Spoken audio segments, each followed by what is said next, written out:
Message आया था कि आपका व्हाट्सएप चैनल शो नहीं हो रहा, तो वो किस तरह से शो होगा, इसके बारे में गाइड करते हैं। अस्सलाम वालेकुम पेरेंट्स, अगर आप हमारे व्हाट्सएप चैनल में ऐड होना चाह रहे हैं तो हम आप हमें हमारे कमेंट बॉक्स में जैसे एक व्हाट्सएप का मैसेज लिख दें, हम आपको उस पर एक लिंक शेयर कर देंगे।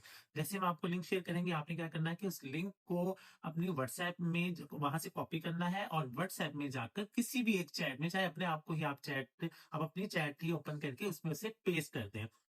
जैसे वो आप लिंक पेस्ट करेंगे तो आप और उसे आप सेंड करेंगे तो आपको उसका वो जो लिंक होगा वो इनेबल हो जाएगा, और जैसे आप उसके ऊपर क्लिक करेंगे तो डायरेक्ट वो आपको हमारी व्हाट्सएप में ले आएगा और आप उसमें ज्वाइन हो जाएंगे। एक तरीका तो ये हो गया। दूसरा तरीका ये है कि जो हम आपको लिंक शेयर करेंगे वो आपने अपना क्रोम ओपन करना है। क्रोम ओपन करके वहाँ जाके आपने सर्च बार में उसे पेस्ट कर देना है। पेस्ट जैसे आप पेस्ट करके उसे कंटिन्यू करेंगे या एंटर करेंगे तो ऑटोमेटिकली आपको हमारे ग्रुप में ले आएगा और आप हमारे व्हाट्सएप ग्रुप में ऐड हो जाएँगे।